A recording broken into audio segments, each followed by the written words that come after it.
orang-orang yang kembali ini akan berhadapan dengan seluruh sistem nilai yang dibangun oleh para ulama.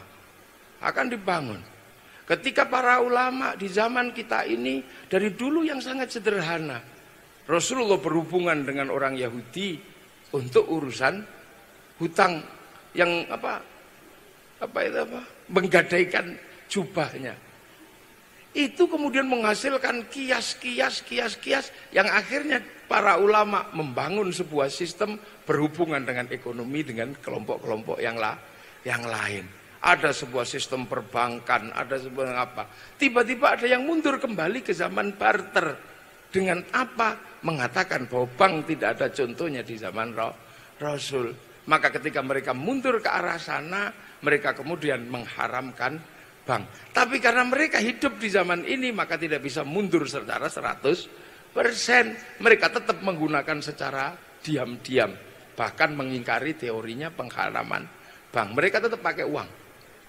Lah uang itu adalah produk bank.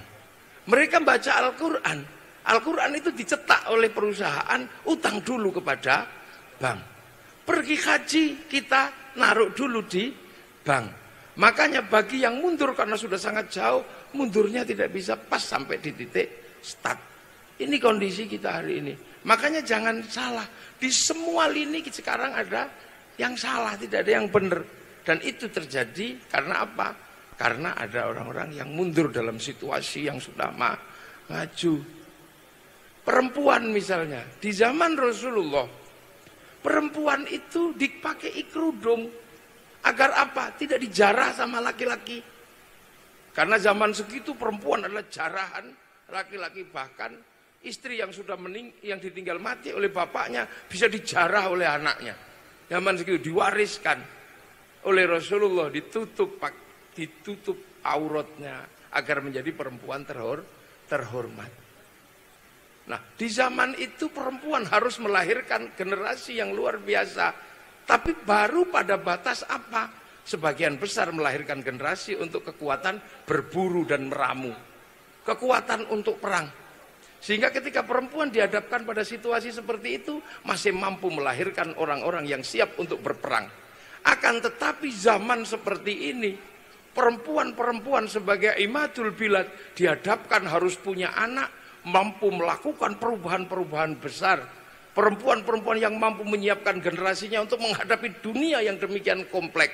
Apakah masih mungkin mampu melahirkan generasi yang mampu menghadapi situasi yang kompleks seperti ini ketika perempuannya harus dimundurkan kembali ke zaman di mana awal-awal zaman jahiliyah. Ini suatu yang tidak mudah. Makanya orang-orang yang mundur ini menjadi pikiran kita bersama.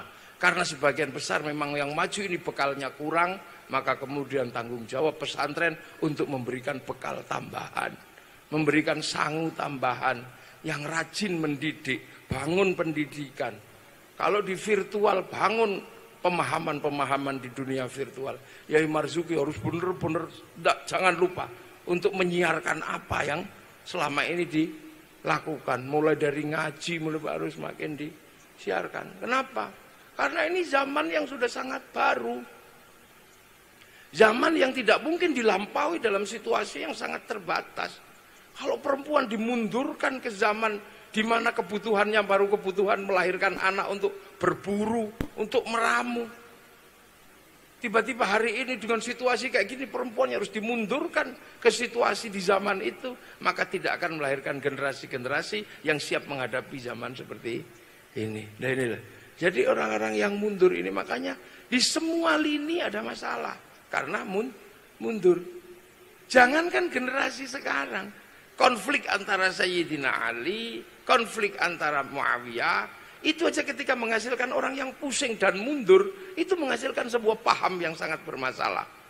Ya sudah, daripada kita pusing memikirkan situasi ini, kita kembali kepada Quran, Sunnah. Akhirnya ke dalam generasi yang masih ketemu Rasulullah, ketika mundur, itu bisa berbeda pendapat tentang makna sittati ayyamin dan kun fayakun. Bisa berbeda paham tentang ala kulli syai'in qadir dengan la yughayyiru ma biqaumin hatta yughayyiru ma bi anfusihim, sampai melahirkan sebuah paham di mana Quran dikatakan sudah bukan sesuatu yang qadim tapi yang kudus. Paham ini diwakili oleh Wasil bin Atta. Di zaman itu, mundur di zaman awal menghasilkan paham yang luar biasa dan menghasilkan konflik pemikiran yang luar biasa.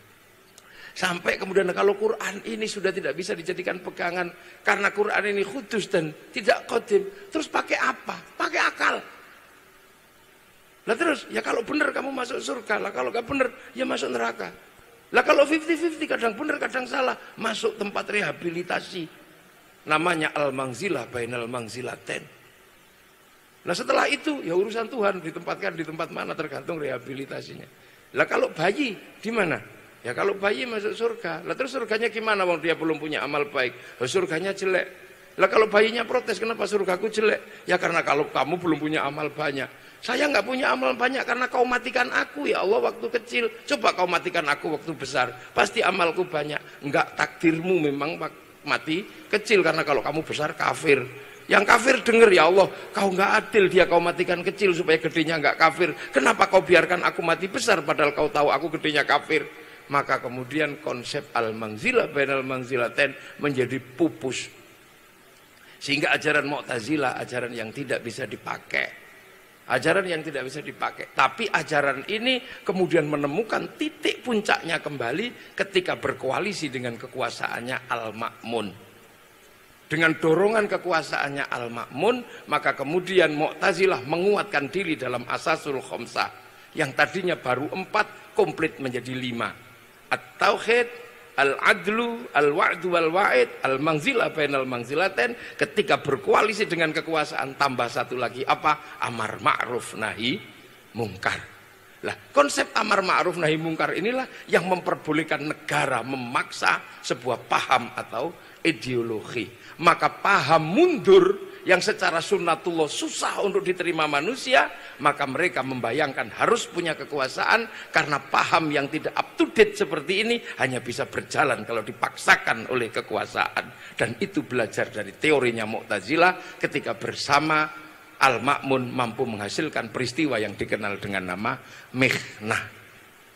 Nah, akan tetapi di Indonesia ada sebuah sistem beragama yang tanpa dipaksakan oleh kekuasaan, tapi bisa berjalan dalam situasi yang damai, bisa berjalan dalam situasi yang sulit, tanpa harus menggunakan paksaan kekuasaan, bahkan tanpa bantuan kekuasaan bisa hidup, bahkan kadang beroposisi pada kekuasaan juga bisa hidup. Itu apa? Itu adalah Nahdlatul Ulama. Dan itu peletak dasarnya adalah Mbah Wahab Hasbullah yang mampu membalansing antara kehidupan bermasyarakat, kehidupan bernegara, dan sebuah kehidupan teologi yang tertata. Sasa besar Mbah Wahab dalam hal ini adalah mampu membalansing antara agama, antara negara, dan masyarakat, sehingga terbentuk bangsa dan negara yang dalam teori baru dikenal dengan konsep nation state atau konsep negara bangsa yang mampu melindungi kaum muslimin, yang mampu melindungi kaum-kaum yang lain berada dalam satu ikatan kebangsaan dan satu ikatan kenegaraan yang sampai hari ini kita mampu mewujudkan itu. Arab satu bangsa sepakat pecah dalam puluhan negara, Eropa satu bangsa sepakat pecah dalam puluhan negara, tapi kita puluhan bangsa bersepakat dalam satu negara kesatuan Republik Indonesia. Dan ini hari ini NU berada di situ. Sebuah kegiatan yang luar biasa. Kenapa? Karena NU punya sistem perawatan kebangsaan yang orang kadang tidak sadar. NU itu punya sistem perawatan kebangsaan yang sampai hari ini susah dicari tandingannya. NU melakukan khol. NU tetap seperti dulu. Kalau khutbah tetap pakai teks, tetap pakai tongkat. Tidak mungkin seorang khotib memaki-maki orang lain. Karena ketika khutbah masih membaca dan pegang teks, maka bagi yang pengen memaki-maki orang lain lewat khutbah, maka tongkat dan teksnya dihilangkan. Hasilnya adalah memaki-maki orang lain di mimbar Jumat. Karena mereka tidak punya mimbar pon, tidak punya mimbar wage, tidak punya mimbar kliwon. Bisa dibayangkan NU punya cara yang tadinya fazuruha, menghasilkan sistem perawatan ziarah, gurunya dalam konsep ahli sunnah wal jamaah. Orang Jombang ziarah keluar, yang dari luar ziarah Jombang. Akhirnya orang dari Jogja kayak saya ziarah ke Mbah Wahab, ziarah ke Tebuireng, ziarah ke Mbah Bisri. Bagaimana saya tidak cinta pada Jombang? Di situ ada bersemayam guru-guru saya, guru-gurunya guru saya. Saya disuruh ngebom Jombang, saya nggak berani karena ada guru-guru saya. Saya bisa orang Jombang ziarah ke Demak karena ada makam para wali, bisa berziarah ke Surabaya karena ada makam Sunan Ampel. Akhirnya orang Jombang mencintai Surabaya, orang Jombang mencintai Demak. Kalau itu dilakukan mulai dari khol kampung, khol desa, dan itu dilakukan oleh Nahdlatul Ulama, akan terawat yang namanya hubbul waton minal iman. Makanya tidak ada pernah tumbuh teroris satupun dari kalangan santri Nahdlatul Ulama. Ini cara kebangsaan yang luar biasa. Makanya NU juga tidak ribut ketika ada wabah yang luar biasa melanda seperti ini, karena Nahdlatul Ulama punya mekanisme yang terjaga. NU luar biasa. Suruh tidak sholat di masjid, ya biasa tidak sholat di masjid. Mana ada kiai yang cerewet? Bagaimana kiai dengan corona? Kiai pasti jawab, saya tidak tahu. Kenapa? Karena kiai memang tidak pernah belajar virus. Kalaupun ada yang jawab pasti ngarang. Makanya kiai-kiai begitu nggak ngerti virus, semuanya diem, ikut aturan negara. Suruh sholat di rumah nggak apa-apa. Wong sholat itu kalau nggak di masjid bisa di rumah. Tidak pergi haji, kiai-kiai tenang karena di zaman Rasul pun ada pernah tidak haji. Sholat Idul Fitri di rumah nggak ada masalah. Bahkan saya termasuk menyebarkan sholatlah di rumah. Idul Fitri jangan ke masjid, jangan ke lapangan. Kenapa? Biar semuanya pernah punya pengalaman menjadi imam sama khotib sholat Idul Fitri. Jadi akhirnya bisa diceritakan saya punya khotib Idul Fitri. Dan seumur-umur kita bisa melaksanakan sholat dengan menyebut anak istri kita dalam khutbah. Wahai istri dan anak-anakku, rahimakumullah.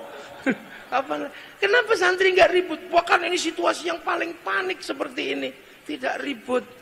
Tidak ada terus kiai mengatakan kalau kiai tidak ceramah nanti makannya dari mana? Semakin tidak ada pengajian, santri semakin open sama kiainya.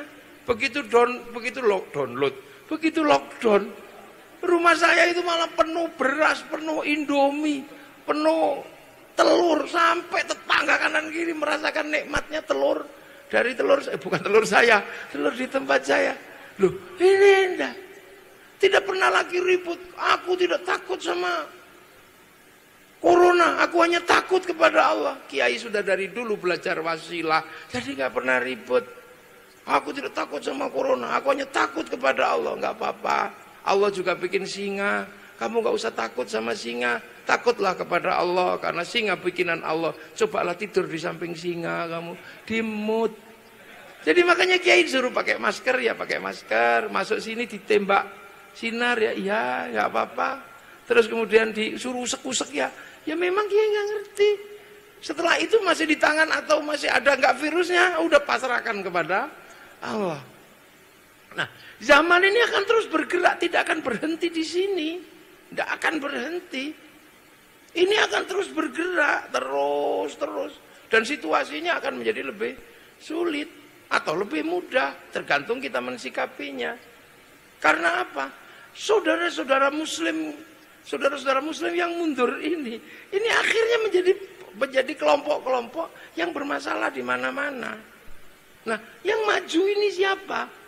Ya untuk sementara yang stabil dalam situasi ini ya Nahdlatul Ulama. Kenapa? Karena konsep al-muhafadzatu alal qadimi sholeh udah selesai, tinggal al-akhdhu bil jadidil aslah. Sekarang sudah lulus dari tambak beras tiba-tiba melahirkan yang sudah ke Jerman.